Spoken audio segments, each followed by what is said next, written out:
Este es el video de la segunda serie del examen de Derecho Notarial 2. Nos toca hablar sobre el patrimonio familiar, lo cual podemos decir que es un concepto, es el conjunto de bienes a efecto a un fin que pertenece a algún miembro de la familia, a la que beneficia y en ocasiones a un tercero. Pero según Neri Muñoz, es la institución jurídica social por la cual se destina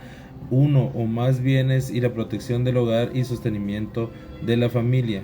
Algunos de los elementos de este patrimonio familiar son tres, que es el elemento personal, que es el mismo, está constituido por la persona en que cada caso dispone su creación y por los beneficiarios de la misma. Como segundo elemento tenemos el patrimonio, patrimonial. El mismo está formado por los bienes destinados a este efecto y el elemento procesal, que es aquel que nace debido a las formalidades procesales establecidas para su creación. Algunas características de estas podemos encontrar que es inalienable, o sea que el patrimonio familiar no puede ser objeto de enajenación a título gratuito y oneroso. Es inembargable, ya que el patrimonio familiar no puede ser objeto a embargo, y es indivisible, ya que el patrimonio no puede ser dividido. Todas estas características las encontramos en el artículo 356 del Código Civil de Guatemala.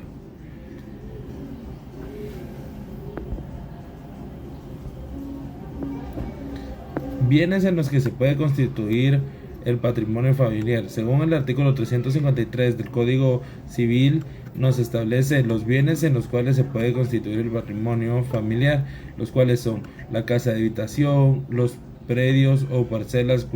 cultivables, el establecimientos industriales y comerciales que sean objeto de explotación familiar, cuando no exceda de 100,000 quetzales su valor. ¿Quiénes pueden ser fundadores? En el Código Civil, en su artículo 354, nos especifica quiénes pueden fundarlos, que son el padre y la madre sobre los bienes propios, el marido y la mujer sobre los bienes comunes del matrimonio, y por un tercero a título de donación o legado. Se puede mencionar que nuestra legislación contempla la figura del administrador, que el mismo será el representante legal de la familia y beneficiarios. Esto se regula en el artículo 362 del Código Civil. Como segundo punto tenemos la explicación del proceso notarial del patrimonio familiar, la cual comienza con el acta notarial de requerimiento, donde se deberán constar la relación de las cuales es identificando a la persona que lo promueve, con quién está casado, la fecha de su matrimonio, nombre del o la cónyuge, el nombre y el número de los hijos, esto respectivo con sus fechas de nacimiento y edades. Y también se deberán de plasmar los bienes que serán comprendidos, administrador que se propone, en el cual coincide con quien es propietario, tiempo por el que se establecerá el patrimonio, nombre de los beneficiarios y demás aspectos que mande la ley. Todo ello debe ser respaldado con las certificaciones correspondientes, las cuales serán la certificación de matrimonio, el certificado de nacimiento de los niños y de ellos, el certificado de las propiedades o de los bienes que se colocarán, las cuales se recomendará que deben de ser recientes. En el acta se deberán de adherir timbres notariales, que es un timbre notarial de 10 quetzales y además un timbre fiscal de 50 centavos por hoja, en el cual también deberá de presentarse certificación de matrícula fiscal y catastral, en la que se verifique que el valor del inmueble no exceda de 100,000 quetzales. Como segundo paso tenemos la primera resolución, en el cual el mismo notario da por iniciadas las diligencias correspondientes. Además ordena agregar el expediente, las certificaciones presentadas y la publicación de los edictos, en las cuales son 3 veces en el portal electrónico del Diario de Centroamérica, la cual esta resolución deberá de satisfacer 2 quetzales en títulos notariales. En fin. Como tercer punto tenemos la notificación, donde se manda a publicar la primera resolución faccionada por el notario. Como cuarto punto tenemos la publicación de edictos. El notario manda el edicto respectivo al diario oficial y a uno de mayor circulación para que se lleve la publicación de los mismos en el término de 30 días. Como quinto paso tenemos la audiencia a la PGN. El notario deberá de pedir la opinión de la Procuraduría General de la Nación siempre y cuando no haya habido oposición por parte de un tercero, y si existiese una oposición de parte de un tercero, se deberá de llevar por medio de un juicio ordinario, como lo establece el artículo 445 del Código Procesal Civil y Mercantil, ya que la opinión que deberá de emitir la Procuraduría General de la Nación deberá de ser favorable para que el trámite del mismo siga su curso. Como sexto punto tenemos la resolución o el auto final. Habiendo obtenido la opinión favorable de la PGN, el notario realizará el auto resolución final, donde se declarará al lugar la constitución del patrimonio familiar, determinando la persona del fundador y los nombres de los beneficiarios, detallando los bienes que comprende, su valor y lapso por el que se instituye y ordena que se otorgue la escritura, en la cual deberá transcribirse íntegro la resolución final. Como séptimo punto tenemos el otorgamiento de la escritura pública, donde ésta la otorga a la persona que constituye el patrimonio familiar, como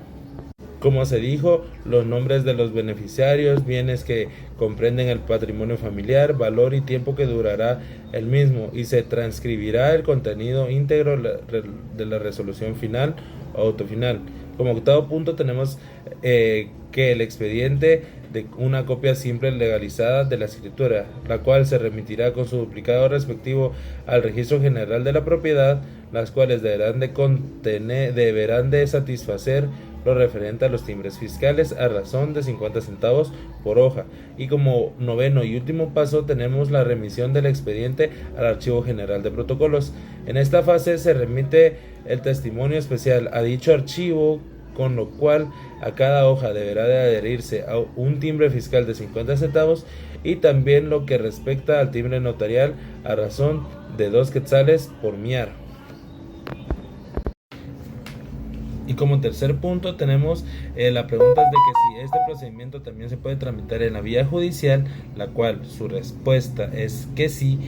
porque en el artículo 360 se explica sobre el patrimonio familiar forzoso, la cual dice que en caso de que la persona que esté administrando, esté dilapidando los bienes o administrándolos de mala manera, los beneficiarios podrán solicitar ante el juez competente la constitución del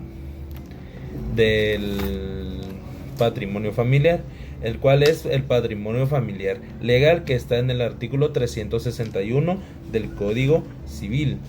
la cual nos explica que este se deberá de hacer con aprobación del juez, pero que también la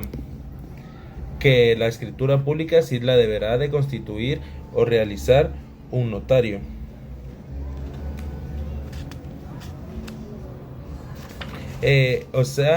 Y ahora respondiendo a la última pregunta, que es ¿cuál es su diferencia? La diferencia aquí es que en el primer procedimiento no se necesita autorización del juez, ya que todos están de acuerdo de constituirse,